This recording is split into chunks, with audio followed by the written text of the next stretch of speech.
झाली नसली तरी सरकारवर विरोधकांना दबाव निर्माण करणं शक्य झालंय असं वाटतं का? अखिलजी, मी तुमच्यापासून सुरुवात करतो की संसदेत जरी या विषयावरती चर्चा झाली नाहीये तरी सरकारवर विरोधकांना दबाव निर्माण करणं शक्य झालंय का, की पुढच्या काळात ते होईल?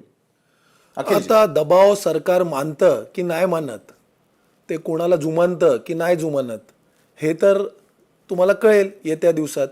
आमचा विषय हा लढा त्या विद्यार्थ्यांबरोबर आम्ही उभे आहोत, सोनम वांगचुकजींबरोबर उभे आहोत.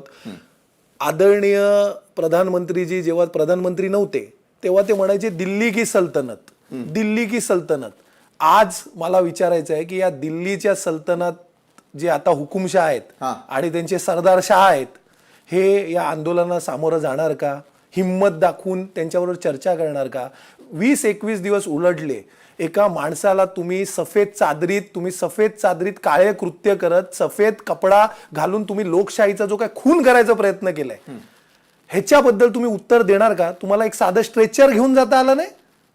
आमच्या टॅक्सपेअरच्या पैशांनी तुम्ही सगळीकडे मिरवत असता फ्लाईटनी करोडो रुपयाचे कपडे घालून, जसं का मॉडेलिंगलाच निघालेत देशाबाहेर, आणि तुम्हाला एक साधं स्ट्रेचर नेता येत नाही? ह्युमॅनिटेरियन ग्राउंड तुमच्यामध्ये जराही राहिलेलं नाहीये.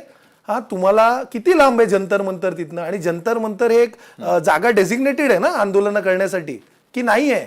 मग तिकडे अशा प्रकारे काय ते वॉर सदृश परिस्थिती कशाला निर्माण केलेली आहे? समजा तिकडे ह्यांच्या अजितजींच्या म्हणण्याप्रमाणे कोण त्यात घुसले आहेत, काय काय ते म्हणतायत, मग तुमचं इंटेलिजन्स त्यांनी हाताळावं ना. जर हे पहिल्या किंवा दुसऱ्या दिवशीच जाऊन जे खरोखर आंदोलनाला बसले त्यांच्याबरोबर चर्चा केली असती तर ही वेळ ओढावली नसती ना. फक्त इफ्स अँड बट्सवर मी बोलतोय, कारण ह्यांना मला संधी द्यायची नाही दुसरं काय बोलायला. मग का केलं नाही? का तुम्ही घाबरता? तुमचं काय आहे? कुठच्याही विषयावर तुम्हाला बोलायचं नाही. अहो, तुम्ही इतरांना मोनी बाबा बोलत होता, तुम्ही स्वतः आता आहे ना देशाचे सगळे मोनी बाबा आहात. कोणत्याही विषयावर तुम्हाला बोलायचं नाही, भ्रष्टाचार करायचा आहे सरकारला. असे विशालजी, या देशापुढे अनेक महत्वाचे विषय आहेत. त्याच्यापैकी एक, या परीक्षा निर्दोष व्हाव्या आहेत. आम्हाला ते काम करून दाखवायचं आहे. आम्ही विद्यार्थ्यांच्या साठी आहोत. आम्ही या विद्यार्थ्यांच्या असंतोषाच्या रूपानं आज बघितलं आपण की ही गँग जी आहे, टिपके गँग, ही दिल्ली अस्थिर करण्याकरता, दंगली घडवण्याकरता या ठिकाणी ज्या पद्धतीनं आज ती वागताना तिथं दिसली आपल्याला.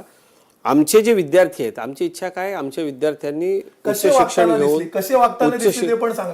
देशाने बघितलं ना, तिथे त्या अल्ला अल्ला गाड्यांचा काय संबंध? आज आहे ना तुम्हाला काय नाही अखिलजी, एक गोष्ट फक्त मी आपल्याला सांगतो, महाराष्ट्रातल्या मुद्द्यावरती आपण आंदोलन करा, मी ऐकून घेईन. पण उमर खालिदचं समर्थन करणार काय करत होते? उत्तर द्या. गोडी मीडिया, एकही गोडी मीडियाने तिकडचं दाखवलं नाही. तुम्ही बघितलं कुठे? तुम्ही काय स्वतः सीसीटीव्ही लावून बसलेला का? स्वतः सीसीटीव्ही लावून बसलेला का? तुम्हाला काय कळलं तिकडे काय झालं ते? खोटा बोला पण रेटून बोला, ही तुमची वृत्ती आहे. तुम्ही देशाच्या युवकांबरोबर खिलवाड करता. अजितजी, तुम्हाला लाज वाटली पाहिजे. स्वतःच्या अंतर्मनाचं तरी ऐका. मी तुम्हाला चांगला माणूस समजत होता, तुम्हाला लाज वाटली पाहिजे. किती लाचारी आणि किती चाकरी करता तुम्ही दिल्लीची. तुम्ही लाचारी आणि चाकरी करता दिल्लीची. तुम्ही चाकर आहात दिल्लीचे, लाचारी करता, खोटा बोलता तुम्ही, खोटारड्या तुम्ही. आम्ही विद्यार्थ्यांबरोबर उभे आहोत, म्हणून आम्ही विद्यार्थ्यांसाठी काय आंदोलन केलं, रस्त्यावर उतरलो. तुमचे धाबे धडकलेत, घाबरलेला तुम्ही, तुमच्या पापाचा गळा भरलेला आहे. अहो, तुम्हाला लाथाळाची वेळ आलेली आहे. तुम्हाला तख्तावरनं खाली उतरवणार, तुमच्या हुकुमशाहीला तख्तावरनं खाली उतरवणार. अहो, तुमच्याकडे उत्तर नाही. हो, उमर खालीद काय? तुम्ही विद्यार्थ्यांच्या आंदोलनाला समर्थन का केलं नाही त्याचं उत्तर द्या. काय उमर खालीद लोकांनी आंदोलनामध्ये अल्ला अल्लाची गाणी कशाला पाहिजे होतो? बरोबर, आरोप प्रत्यारोप होत राहतील. मात्र हे आरोप प्रत्यारोप आंदोलनावरून होत राहतील.